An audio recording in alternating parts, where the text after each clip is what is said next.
Hey everybody, Larry Lawton here. I got a good video for you today. It's the Darrell Henley case. It's an interesting case, and I'm doing it today because he was on the Los Angeles Rams, who are in the Super Bowl tomorrow. So I thought this would be a good timing for this video. Before I get started, please check me out on member programs, YouTube, Patreon, Discord.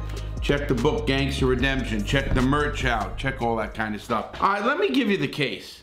Darrell Henley was playing football. He was in the league for 5 years with the Rams, and he had 12 interceptions. And he ends up getting caught up in a drug deal. Doesn't say how many kilos, but the trafficking cocaine.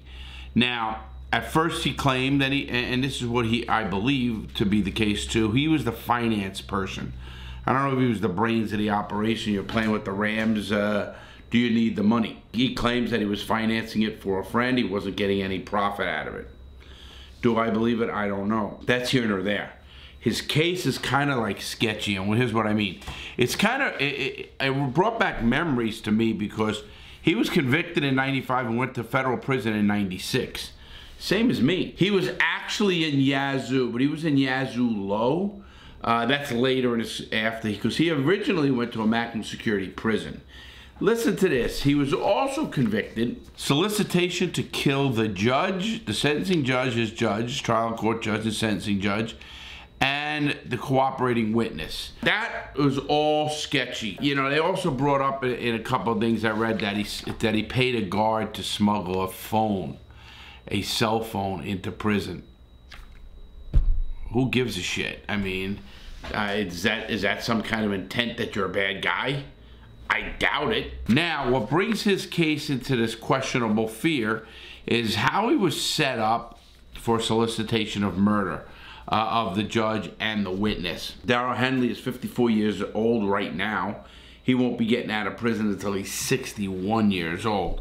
So Henley decided to put a hit out on this judge in charge of sentencing and a key witness. Of course, it didn't happen. He was actually talking to an undercover agent who was recording all of these conversations. Now, with a combined total of 41 years, Henley's been in prison for, at this point, 25 years. He was drafted by UCLA, by the Rams in 1989, and he had a successful 6-year career. It says 6-year career here. I was in prison with Broderick Graves, who was a running back and punt returner for the Philadelphia Eagles. Got caught up in a drug scam or a drug case with kilos of cocaine. He was from North Carolina.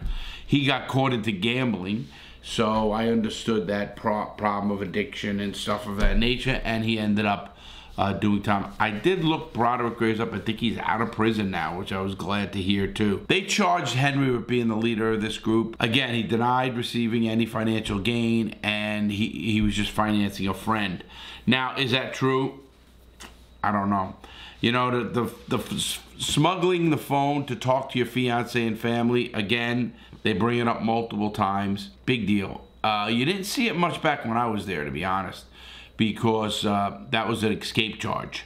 So I'm surprised they didn't give him another charge in this case as an escapee person. Well, here's what happens. In prison, he's talking to a person, and he meets a guy named Joe Gambino, a supposable mafia member, who actually turns out to be a DEA agent. And he actually asks Henley to get involved in his drug deal with him. Now, Henley at this point has no money. He lost all his money through legal fees and everything else that goes along with that. And now Henry takes his I call it takes the bait. Not only that, this is what made me think this case is a little bit sketchy. First of all, who would offer to kill somebody else, the witness and the judge, for no upfront money?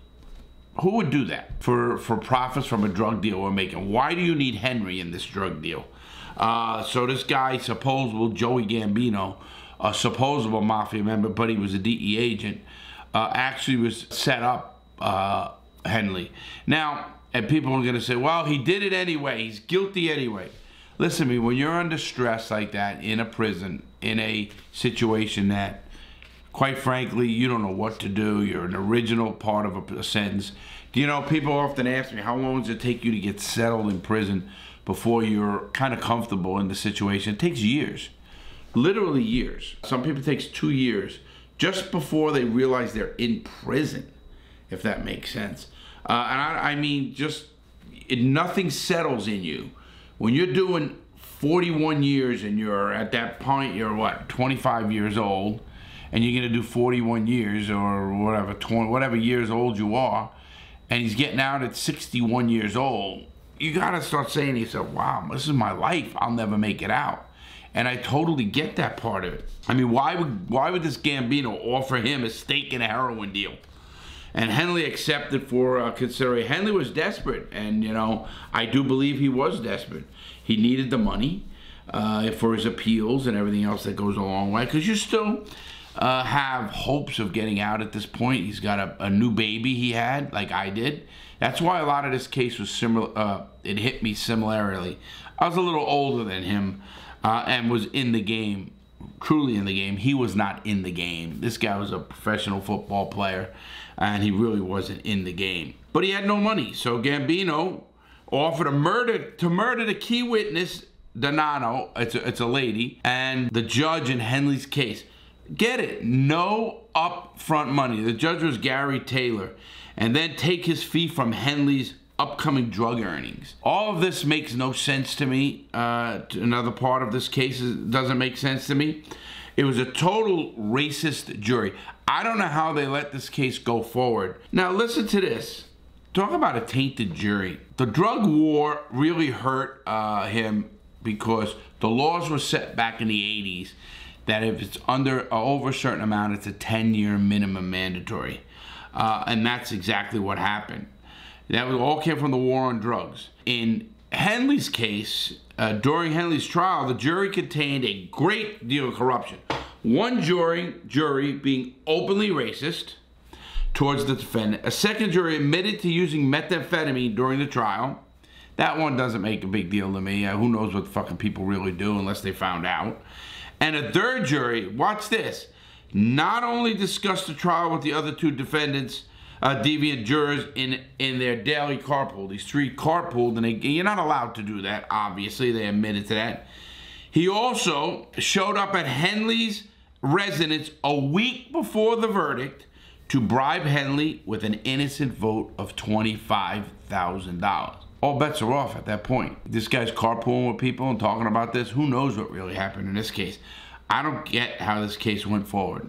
Now, Donahoe, the only Caucasian one too, so the only white person, was caught red-handed with the traffic in a suitcase full of cocaine. She's the one caught red-handed. And listen to this. I always disagree with this. She got 4 months in a halfway house to snitch. 4 months in a halfway house. I'm not a believer in the snitch system because it's such a big payday for them at that end. Though they're willing to do anything, all snitches are willing to do anything to stay out of prison. And of course, I consider that entrapment. You know, this is the one who entrapped. After that guy, the juror. Then you had the Donahue lady. You know, listen to me. I don't get this one. Listen, the guy was in a bad financial state. And the murder for two people, one of which was he knew quite well, was Donato, her name was. You're paying for these two people to kill. Are you really doing that, or are you in the heat of the moment? Are you in the heat of the moment knowing the situation in the way it is? I don't know. Now, the Ninth Circuit Court of Appeals reviewed the case in 2001 and decided that Henley's case's racial bias warrant a more in-depth look. What does that mean? Are you remanding it back to the judge, or are you taking it away from that judge because the hit was on that judge? I mean, I would.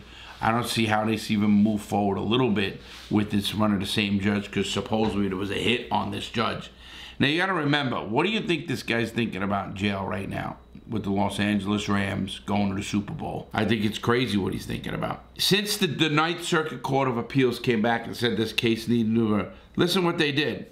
The judge and the presiding prosecutor, by releasing the rest of the defendants, not Henley, they released the rest of the defendants who had served a fraction of their sentence, which were already 2 decades shorter than Henley's. But if they got 20 years and Henley had 41, that's 2 decades. So they served a fraction of 20 years and they were all released. All the defendants are released in this case. Now, obviously, the verdict of the trial was part of guilty plea is in the drugs. See, the reason Henley has an issue is when you take a plea, you give up your right for appeals, you give up your right for stuff. That's where I used to come in and other people would come in and file what they call 2255s. A 2255 is a federal appeals court. It's ineffective assistance of counsel. Obviously, I think Henley's lawyers were terrible. They were ineffective. And they gave him bad advice, or they didn't file the right appeals. They didn't, not appeals, right motions to get these guys off the jury. A whole bunch of stuff needed to go about in this case. You know, this whole verdict was a guilty plea in the drugs and a murder scheme invented by the DEA. Now, nowhere in this case did this guy Henley put up money for this murder, this so-called hit on the judge. I mean, I never heard of that. I could see me sitting in my cell saying, motherfucker, I wish that fucking judge was dead. I'd fucking kill that judge, or fucking that stupid witness that got me here. You know, I took care of her. I did the right thing, and all I was financing this case, and now she's lying. I fucking kill that bitch too. I could see me saying that. But until I put up money, hey, here's 10 grand. Here's a down payment, here's 5 grand, here's 3 grand. Whack these two and I'll give you another 5 grand when I get out, or whatever we're gonna do. So I don't get that one. Obviously, because of the, I guess, attempted solicitation, not attempted, a solicitation for murder, he becomes a violent offender. And that, to me, is wrong.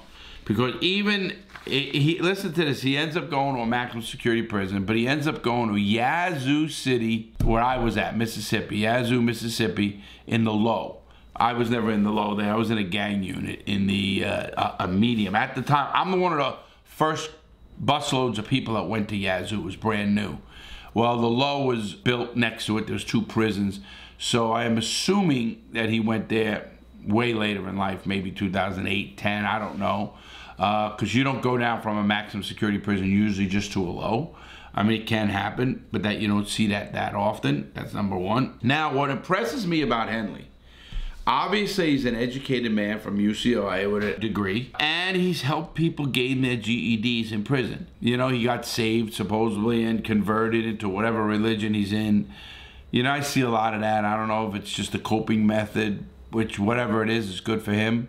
I hope it is. But what I see him doing good deeds is trying to educate people. You got a long sentence and you're saying, fuck it, I got to do something to make my life useful. So in 2018, Henley released a personal statement about his time in prison. And he spoke about prison reform and his belief that true reform must address both public policy and personal identity. Absolutely. And you know, this was the First Step Act in Senate. Chuck Grassley, who focuses on law enforcement resources on violent career criminals. That's where you need to do it, violent career criminals. I hate to say it, I was a violent career criminal. I don't know if I was a career criminal, because I wasn't really busted before on the same charge or something. But I was a criminal and a violent criminal. And but now the law is stating on non-violent lower level offenders. That puts, in my opinion, that puts Henley right in the middle. He is right there. He's a definitely non-violent and low-level offender, because I don't take much weight in that solicitation for murder. I really don't. Forget the cell phone. I don't even know why the article mentioned that he bribed a couple of guards for a cell phone. We were bribing guards for drugs, for anything you want. I mean, that's like, don't take it. This guy's getting a cell phone. He's not getting drugs into the prison. He's not getting something violent or alcohol or something else. He's getting a cell phone. I mean, think of that. We need to do away with mandatory minimums, obviously, especially for low-level and non-violent crimes, leaving sentences to judges' discretion. Originally, the sentencing guidelines came about because people were saying it was such a disparity between white people and black people in sentencing. I do agree on a part of that, but I think by taking the discretion away from a judge, whether it's through a downward departure for mental issues, downward departure for health issues. You know, you can have a downward departure not just for ratting, you can have it for other things. And I do believe that we need to give judges a discretion by saying, wait a minute, this case doesn't warrant a mandatory minimum. It really doesn't. I'm not a believer in mandatory minimums, period. You're not taking into effect the whole collective person. And yes, his choice was bad. Nobody's saying he should just be go free. But how much is enough? 41 years on this case? That's way out of whack in my mind. I think you could have gave somebody like this 10 years. And it would have set a hell of an example for a professional athlete or whatever it is. Henley described his first-hand experiences of the 2 days of prison policy detrimental effects in his capacity as a prison educator. He's educating other prisoners, and there's limited vocational and educational opportunities for prisoners. They took away all of that. And again, I can get back into this because I do it a lot. This all has to do with rehabilitation. Does the system want to see you rehabilitated, or do they want to keep their foot on your neck? Sadly, I believe they want to keep your foot on your neck. I witnessed it throughout my whole incarceration and my getting out from the halfway house to the probation department. Because of the laws, 90% of all federal inmates, listen to this, 90% of all inmates incarcerated prisoners receive few to no visits. That means there's no connections, 0 connections with people. That is terrible. I think that is just terrible. And you know, there's a lonely existence in prison, and a person's mental health, everything deteriorates over time. There's no question my mental health deteriorated over time. And it's just what it is. I totally understand it, and it's crazy. Well, Henley ends his statement with a quote from the 17th century scientist, theologian, and mathematician Blaise Pascal. This is a great statement. All of humanity's problems stem from a man's inability to sit quietly in a room alone. Think of that. That's a great statement. I don't think this guy Blaise Pascal was also thinking about a man sitting in a room, in a hole, in prison alone. I hope he didn't mean that, because then he's just saying, you know, isolation has no effect on people, and it has major effect on people. Don't let anybody kid you. Well, there were a few decisions made by him and those around him. Who knows whether things would have been different if he'd not been put in contact with Joey Gambino? Would have he be out already? Would Darrell Henley be out already if he never met a Joey Gambino? You know, I think he would have. Would have received a harsh sentence where we're not so much racism and bias in the jury? Outward racism, outward jury misconduct, which usually gets you an appeal 1. And as an intelligent man who spends a life educating others, giving them the chance to make better lives for themselves once they're released, Henley is a rehabilitated man, in my mind. Do we really believe that this is kind of a man who comes up with a scheme to have people murdered on his own? I don't know. I think he had to be pushed that way. That's my belief. But Henley has served over 25 years already, over a 41-year sentence.